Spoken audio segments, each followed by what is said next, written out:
thank you for having me here. It's great to get here and to be able to talk about this topic, something that I'm very passionate about. So, you saw the description of the topic. We're going to talk about, continuous pen testing. We're going to talk about some case studies that I've done over the last 18 months to 2 years, looking at how we can try to make security better within organizations. If you look at the headlines, bad guys are winning over and over and over and over again. They're hacking everything. Credit cards are disappearing. They say pretty much every piece of sensitive information that's available has been stolen at this point in time. It's just it hasn't been used yet, if you haven't noticed any fraud and things like that. So the idea is that we want to get beyond the checklist, get beyond just doing a pen test because we have to, or implementing a security control because we have to.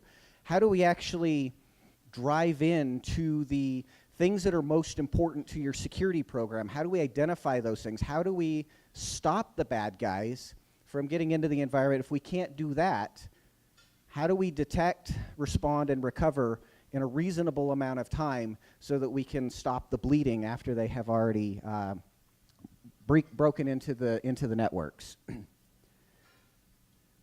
Is it going to? It's not going to work, is it? Let's see. It might be the batteries. All right, let's try this. Nope. All right, we're going to have to do this the hard way. We're going to have to... I'll just move this over here, and then I'll just come hit the button. So what I'm going to do is to talk about a case study of a couple of companies, and we're going to talk about it in the frame of a tale of two companies. We've got these two companies. We've got the Crumpet Factory and the Fromage Factory, and we're going to take a look at a breach that occurred within both organizations. And I can talk very reliably about these breaches because, well, I was the guy that broke into these companies. And so, so we're going to take a look at the attack and how it was pulled off, some of the interesting things about these organizations, and then kind of roll back the covers and then take a look at some interesting features about how their security can be improved. So when we look at the breach of the Crumpet Factory, we go in, and it's a whole lot easier when you have the clicker. We have an organization that had a publicly available directory of all of their employees. So I could just go to this directory and start pulling it to try to identify users within the organization. So at this point, it was very easy to try to find instances where the organization had users that I could easily identify and be able to, oh, nope, that's going to try to install stuff. Woo, not good. I don't like that. Nice job.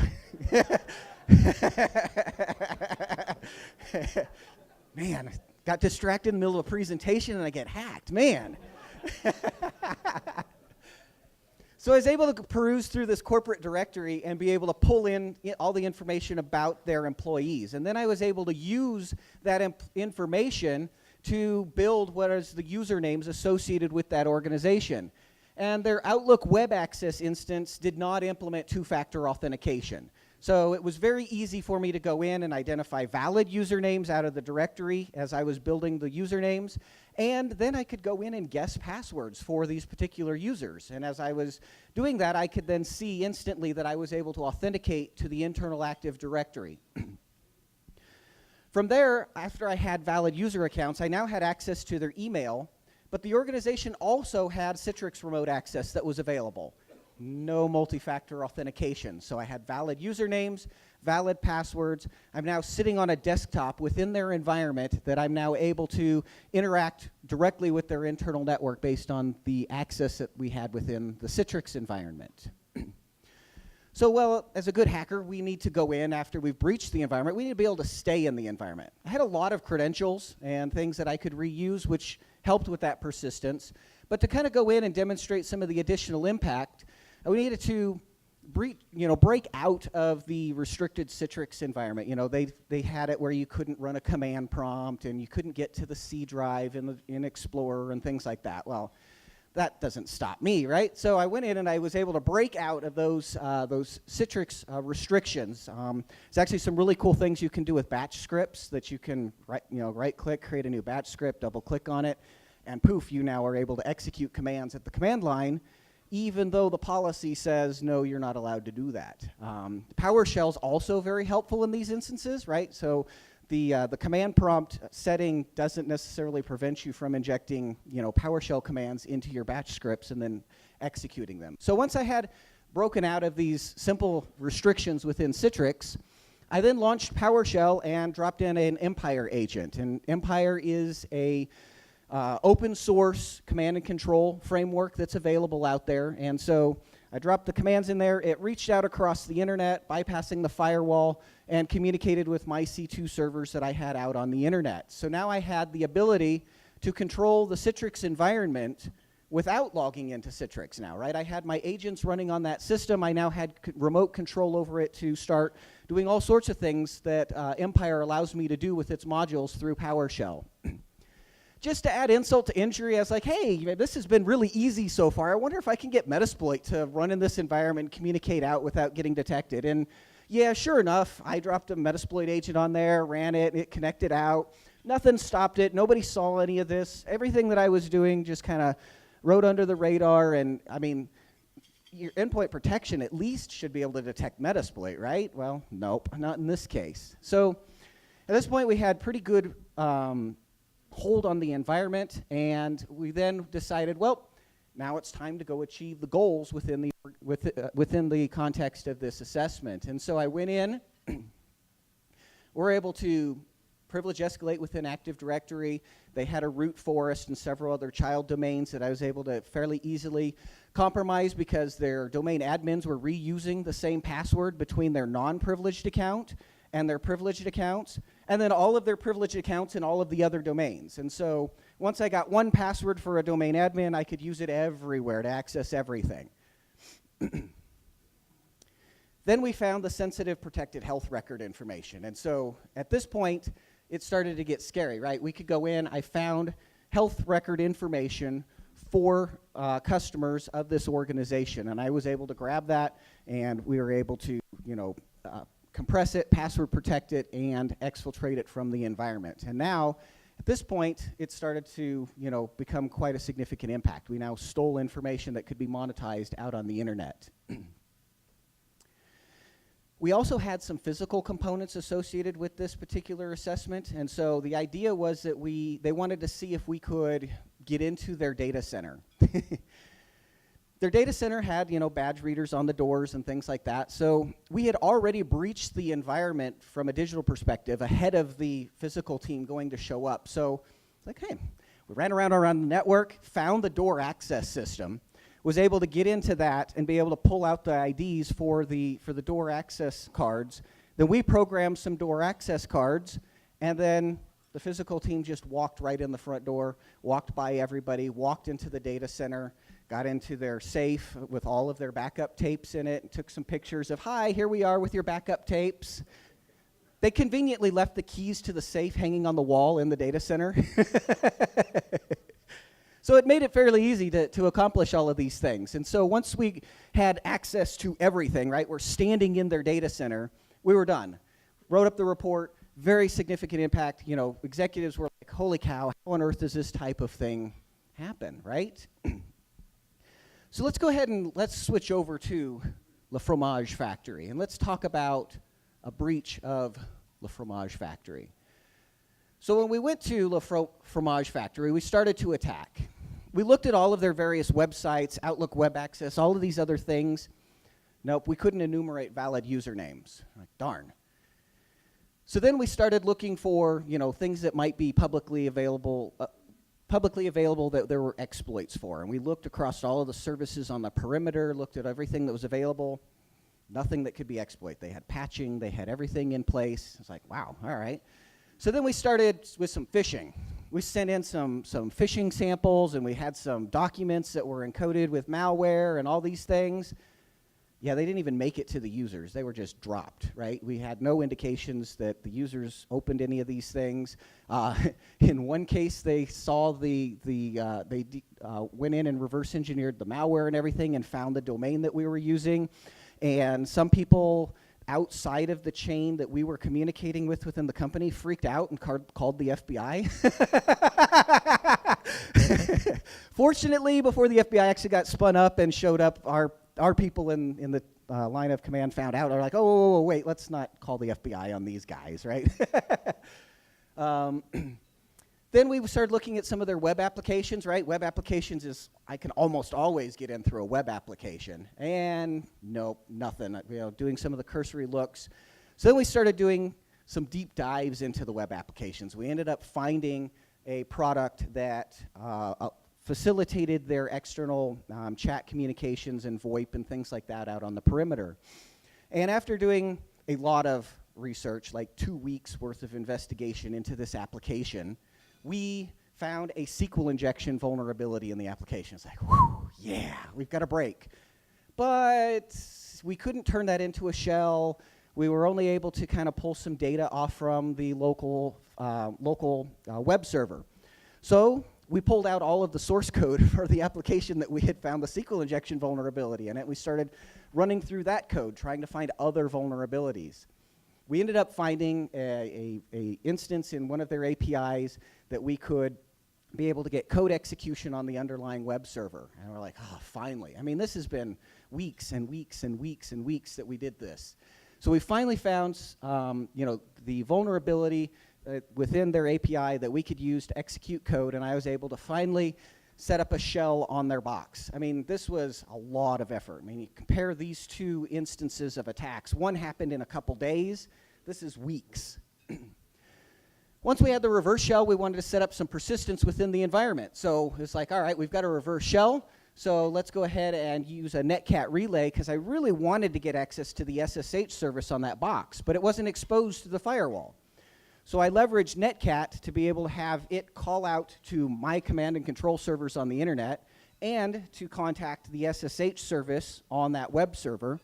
And then I had my SSH client connect to the netcat listener on my command and control box.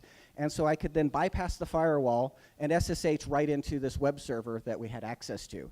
Now that I have SSH access to the web server, I can use some of the features of SSH to now have all of my tools that are on my command and control server proxied through that SSH connection. Fantastic situation at this point, right? So now I have access to the internal network. I now have my relay here. This is just kind of a quick picture of kind of how it sort of works, bypassing the firewall with the netcat relays, communicating with the victim web server and everything. And so this was a happy day. This was hard-fought, hard-won victory for the red team. And so then we proceeded to do action on objectives. And so we tried to do some privilege escalation initially with the domain admin accounts, but it turned out that they were changing the password on the domain admin accounts every single week. And we were trying to find an instance where a domain admin had logged into a server recent enough that the password hasn't changed, so we could steal the credentials out of memory or find it cached on the system or something. Any hashes that we found of the domain admin accounts, we weren't able to crack them. There was no ability to crack the hashes for these accounts. When we finally got access to one of them, the passwords were like, I don't know, about that long. So they were significantly long passwords. We also weren't able to reuse passwords between non-domain admin accounts and domain admin accounts. We were finally able to move around on the network and achieve our goals, even though we didn't privilege escalate on the network, because our goals were to get access to the SCADA network and demonstrate that we could impact their automated warehouse and prevent their automated warehouse from being able to deliver product. So we ended up finding the information about where the network was. We ended up finding a router that had access to that network, and then we were able to go in and access that router and demonstrate how we could have accessed that network. One of the other things that we were able to find is some authentication credentials to their SAP instance. So we were able to log into SAP and pull out some sensitive information about their products within that instance. We also demonstrated how we could use SAP's own tools to manage the backups, to delete all of their backups off from the SAP system. And so we went in, logged into the SAP server, showed how we could have shut down the SAP system. Right there was the system that had all the databases. We could have hit delete, deleted all their databases, then used the SAP backup tools, go in and delete all of their backups. That would have been very troublesome for that organization. It would have took them a long time to recover from that.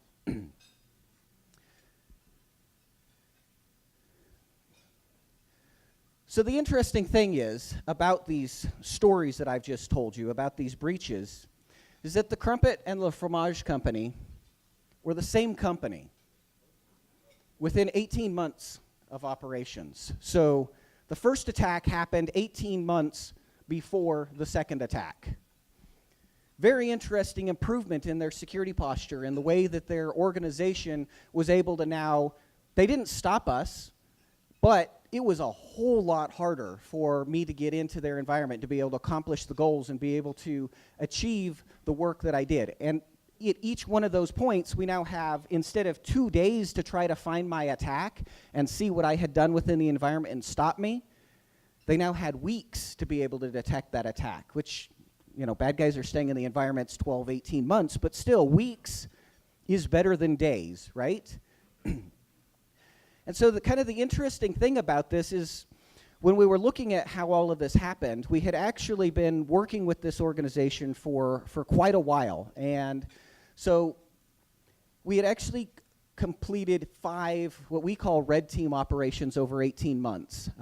And there's a little bit of watering down of red team in the industry. Some people call a pen test red team, and I get where they get that from. When we talk about red team, we talk about no-holds-barred type attacks. We're going to attack you, social engineering, we're going to use digital attacks, we're going to do all of these things and blend them to try to get into your environment. So I mean, these were very sophisticated attacks that we performed against their organization over that 18-month period. We noticed that as we worked in each operation to try to attack and to accomplish the goals, that we were feeding their blue team with information about how the attackers were operating, which allowed them to make adjustments within their security program about the things that attackers are most interested in when trying to break into an environment and move around laterally. And so because they were getting feedback regularly, you know, a lot of organizations only do a pen test once a year. Well, they had 5 very sophisticated pen tests in 18 months. So they're getting a very consistent feedback loop from the attacks that we were performing. When we were able to break in and be able to perform some of the same attacks to be able to break into the environment or laterally move, they could now see, okay, well, in 3 of these attacks, you performed this particular technique. This seems to be something that maybe we should shut down because now that's going to limit your ability to move around in the environment or to compromise another system. And so now they could prioritize some of their security spend, some of their security resources on what they were, what they needed to do to be able to actually stop the bad guys within the environment. And then it resulted in, you know, a demonstrable improvement in their security posture, which was really nice to see, right? A lot of times I go in and I pen test a company year after year after year, and, well, the same vulnerabilities that were there last year are still there this year, and they're probably going to still be there next year. And so, you know, it was nice to be able to see, you know, if you think about the 2 stories, I had no longer had some of the things that were available to me in the second attack that I was able to leverage in the first attack, right? Two-factor authentication was implemented. I could no longer just log into Outlook Web Access or just log into Citrix. I had to step up the game to be able to get into the environment, to be able to do the things that a bad guy would want to do. And the other thing that was really helpful when we were talking with the client about, you know, how we had done all this work and the things that were most important to improving their security, it was getting the feedback, right? Because a lot of times when we do a pen test, we go in, we hack the hell out of the client, and then we give them a 200-page report and say, good luck, right? Whereas in this case, it was 5 assessments. We were working with the client. We had a lot of good close engagement. We were able to pull out the things that were important from an attacker's perspective and help them to understand how that impacts their security program. And then they could pick the security controls that they wanted to implement within their organization to make things better. Which gets us to the idea of, well, how do we get to this point, right? How do we get organizations to where we can mature beyond compliance, where we can get to the point where maybe we can slow down the bad guys to have a chance to find them, maybe even prevent them from being able to pull off the attack. Some bad guys would not have had the skill set to break into La Fromage, right? They wouldn't have been able to rise to that level to spend 2 weeks looking for a SQL injection vulnerability to be able to break into that application to breach the perimeter. Determined sophisticated adversaries, nation states, people with a lot of money, yeah, they probably could have. But there's a lot of attackers out there that would have given up well before, sitting there for 2 weeks finding nothing to be able to attack. And so we look at, purple team exercises, and I've kind of coined a new phrase. I hope, nobody's offended, but you see a lot of things out there about breach and attack simulation these days, where you can go buy an appliance and it'll fire off a bunch of attacks at your network in an automated way, and you can try to improve your security controls and detection and other things based on those attacks. That's fantastic. I think that's a nice stepping stone for your security program. But breach and attack emulation is now where I can bring a human component into it, right? As a human, I can adapt to your security controls. I can go, okay, well, that's nice that you put that security control in place. How about I switch it up and I try to do this? Now can you detect me? Now can you prevent me?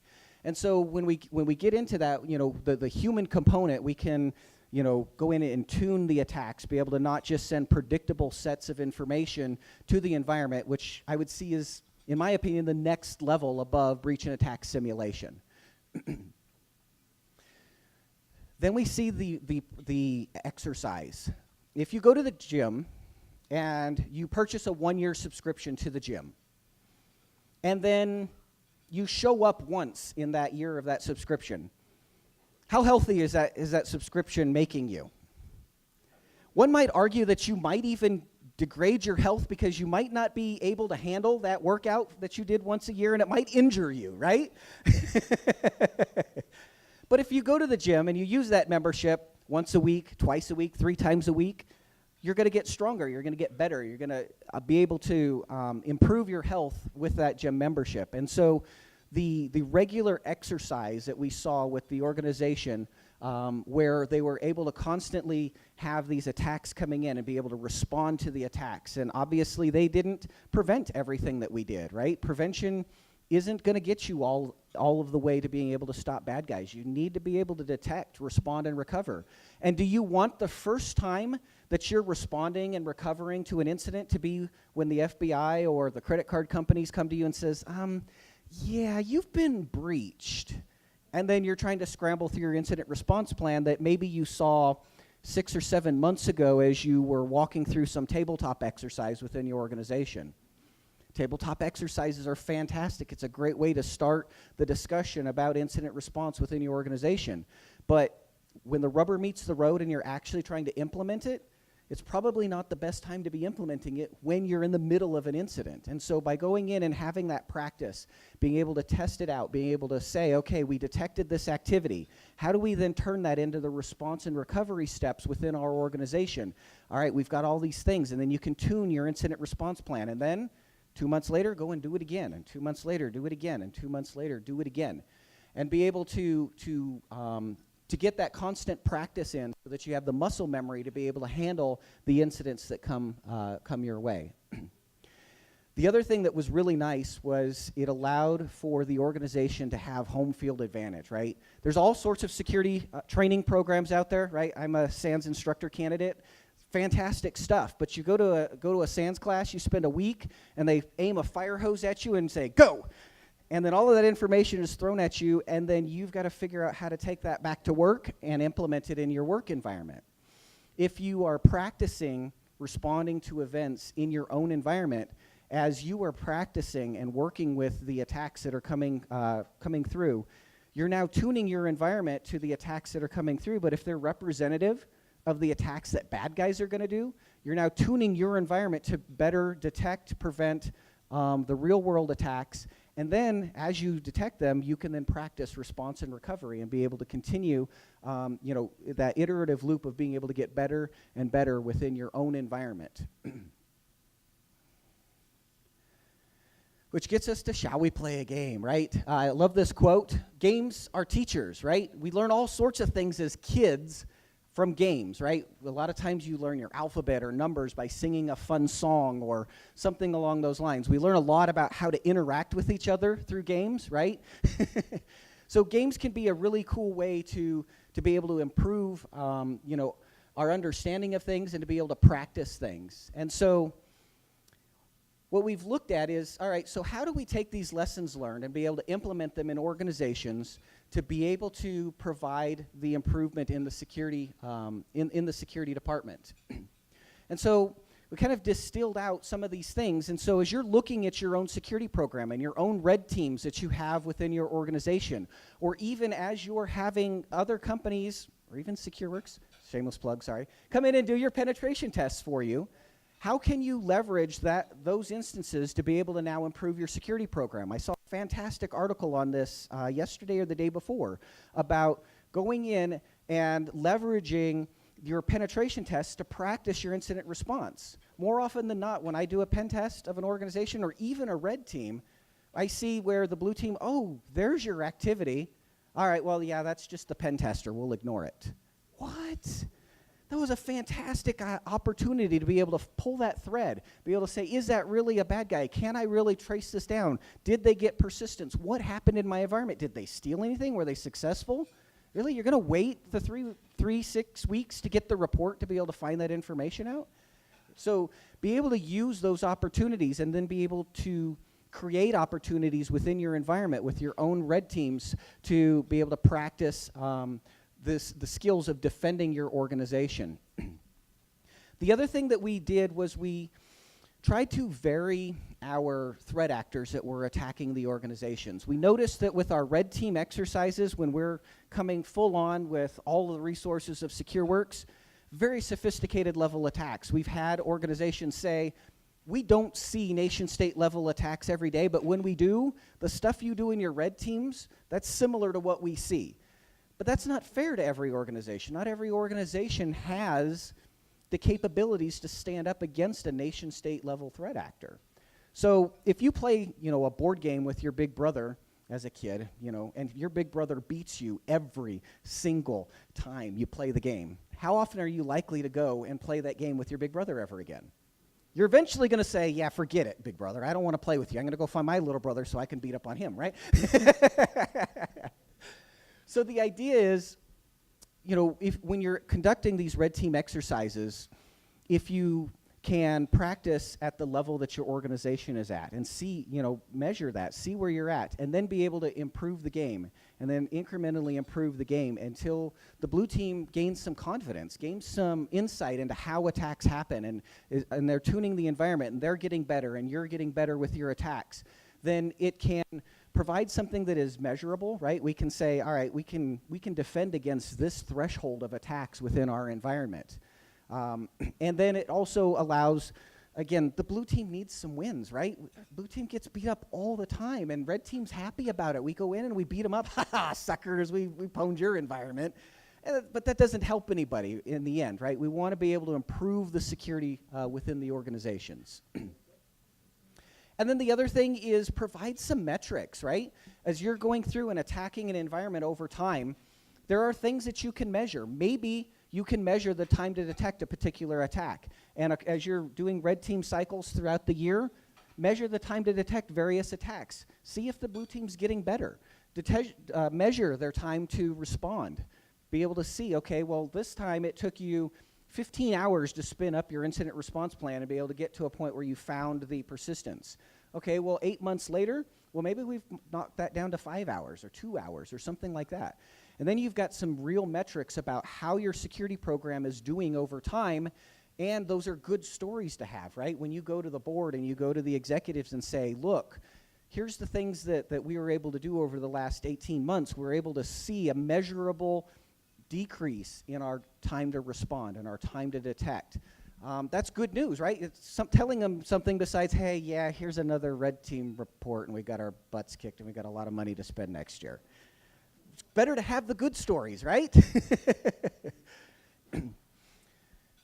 And so just kind of some rundowns between, a static pen test, static red team, and maybe, the idea of gamifying it a bit, building some scoring and some metrics into it, and being able to kind of compare things over time, right? As we look at red team exercises, they tend to go in and evaluate the people in the process. And that's fine. We want to do that. We want to see static snapshots of how we're doing. It's good to have those pictures. But the practice is where we're going to really get good at defeating the bad guys. You don't go out on a basketball court with, professional basketball players and just start, dunking the basketball. It's going to take time to be able to maneuver on the court, to understand, where the ball goes and how to get it in the hoop and all of these things.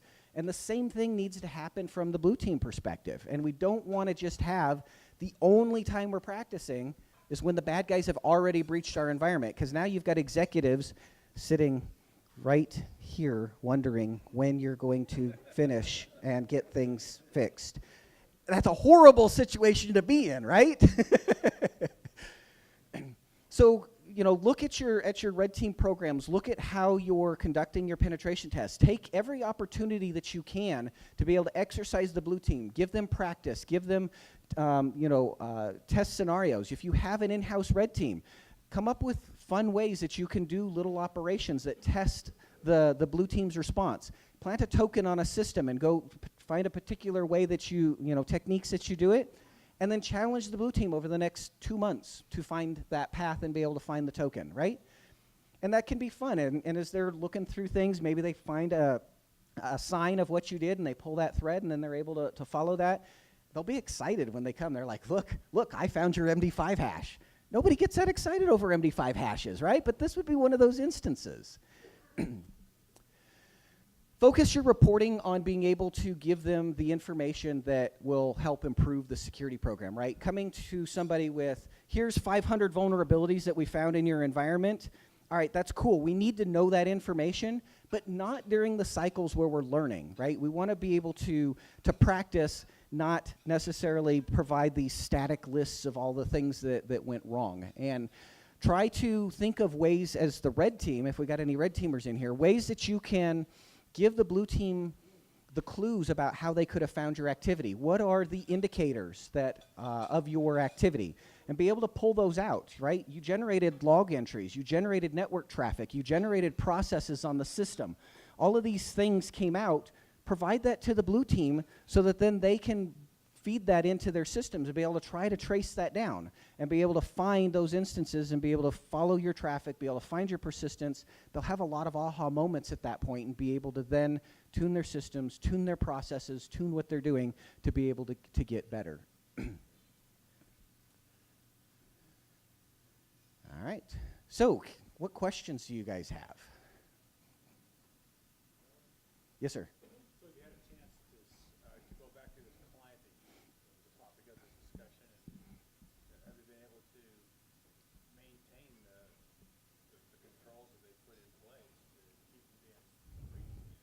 So the question is, do we still have a relationship with that client to be able to see if they've still maintained the level of security that they had at the end of the 18-month period? And the answer to that is yes, we still maintain that relationship. We're actually spinning up yet another red team exercise here in, May.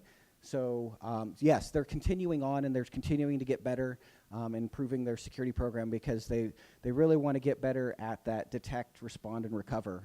They've done a lot of good things with prevention, but we're still kind of kicking their butt a little bit on that detection side. There's another question? Yes, sir.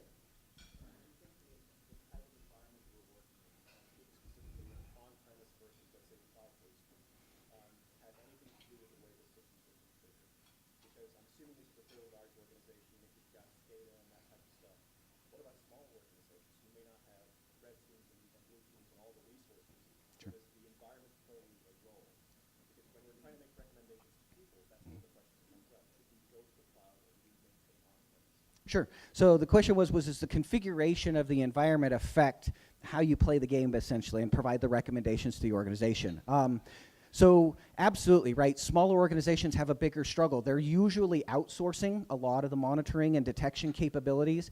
And what I advise organizations in those instances, read your contracts. Make sure that you can push your MSSP or whatever you have monitoring your logs, doing all of that stuff for you to be able to tune it as best they can to your environment, because that's how you're going to find the needles in the haystack and be able to find those bad guys operating in your environment. Without that, when the larger ones, they have a really good ability to see a whole lot of things, bad things that are happening, but they don't see the things that are key to your environment, like that Lucy logged in from China at 10 o'clock last night, and she's never done that before. And those are the kinds of things that are the really good indicators that that the small organizations don't always have the ability to kind of clue into. Yes, sir. Yeah, there seems to be an increase in artificial intelligence and playing a role in security. Sure. As far as red team exercises like you described, do you see artificial intelligence becoming an effective replacement to the role of the red team? Or, for the extended future, will AI not even come close to the role of, humans, in engaging pen testing and getting effective results? Sure. So the question is, what kind of role do we see in AI with respect to pen testing and the security programs within organizations?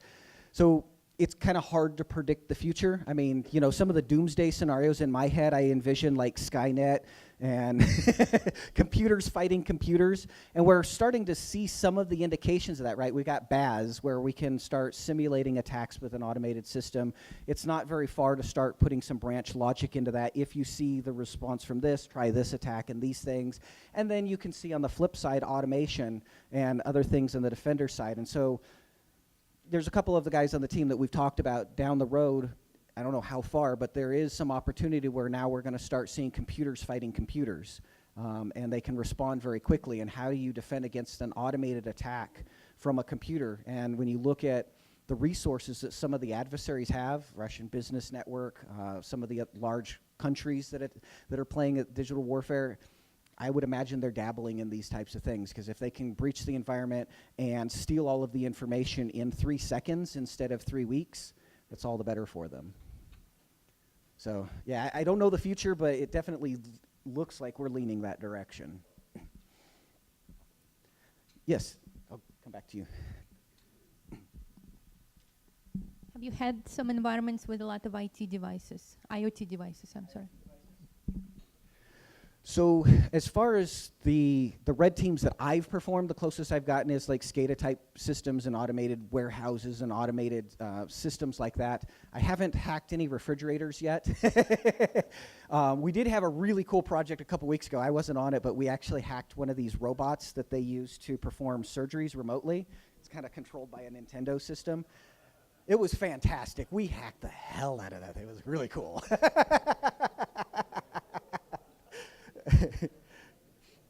Yes, sir. Do you see a lot of clients who are assessing different attack signatures and applying AI or machine learning to automate remediation steps? So the question is, do we see organizations that are adopting AI to be able to analyze indicators of compromise and be able to then take remediation steps automatically? I haven't gone against Skynet yet in any of my red teams. I've read some articles where things are leaning that way. I personally haven't run up against them. I would imagine that that's the kind of thing that's only in the largest of the large companies and things like that, because that's going to be bleeding edge technology. It's going to be pretty expensive, I would think. Probably a lot of custom work going on there too. Just kind of look. I haven't run against it yet. Yeah, just wondered if the ROI was there to justify projects. If the ROI is there to justify a project like that, I mean, it could be. I would imagine that there's large companies like IBM and things like that that would have the resources to do the research into that, but I would assume that they're still in research phases, because, I'm not seeing it. We regularly attack Fortune 500, Fortune 100 organizations, and I haven't run into anything that's remediating vulnerabilities as it's finding my indicators of compromise. Yes, sir. So within an organization, if you're playing the game and creating scenarios to practice and get better, in your experience, how much do you let the cat out of the bag? Mm-hmm. Do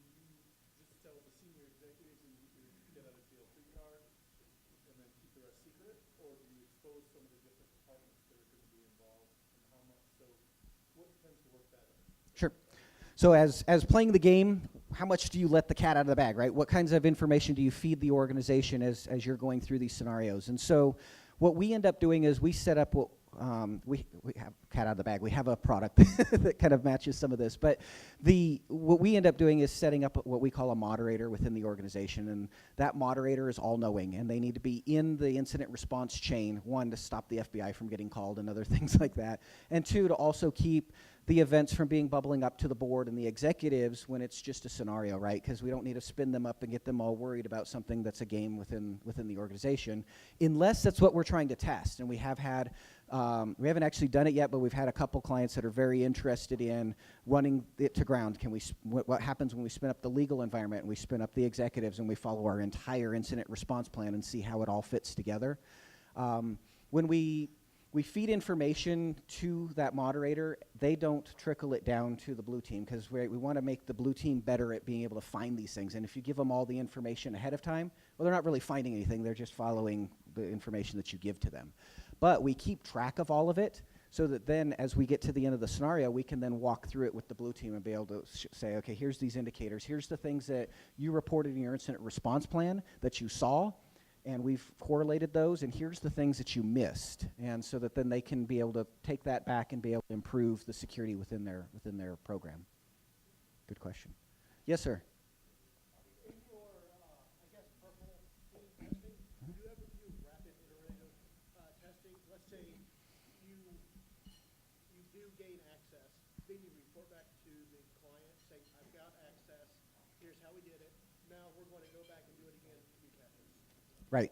So is there any rapid iteration of our text where we break in and then stop, then try to break in again and see if they can detect after we've done it?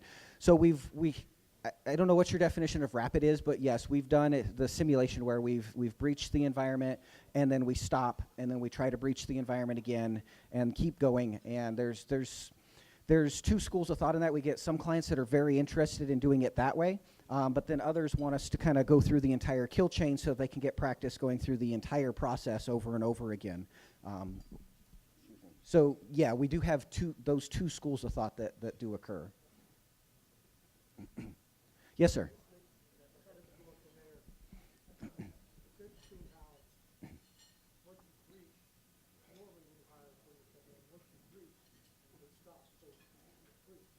However, there may be multiple ways to breach that system. Yeah. Is there any education on many ways to go in there, or just one? So the question I think is there opportunity to be able to show multiple instances of how the environment might be able to breach rather than just following that single path in every time? Yes, and so that's one of the things I personally try to do, because especially with this one client that we're working with, right? We've got 5 red teams in an 18-month period. For me, it's boring to go through the exact same path every time. So I intentionally went out and looked for other avenues, other vectors that I could breach the environment, except for there was a couple instances where they said, no, we want you to try this again because we think we've got something in place for this. But yeah, varying the attack path has the benefit of giving them a lot of different insights. Going across the same attack path gives them practice at the very same attack. And so you can do both methods depending on what are your goals within the organization. Yeah, I see a lot of contractors say, come up with the cost and the amount of time. Yep. It says once I breach, Then we're gonna. we're done. Yep. And I've done both. I've had organizations that have said, hey, for a pen test, hey, instead of when you breach the environment, continuing on and breaching internal stuff, we know we're squishy marshmallows inside. Find more ways that you can breach the environment, and we'll just spend all of our time trying to find different ways that we can break in. So yeah, I've done both. Any other questions? Oh, got one back here. Do I make all the children work on my ranch? So I'm not a fan of slave labor. But there is a certain element of everything on the ranch has to contribute something to the ranch or you get kicked off. No, I mean, the kids, yeah, they do help out around the house and things like that. But, you know, it's not anything near child, you know, going to start rising to, you know, child labor issues or anything like that. Oh, goodness. Oh. The age range of the kids. So the youngest, he is 5. The oldest is 20. So yeah, quite a range.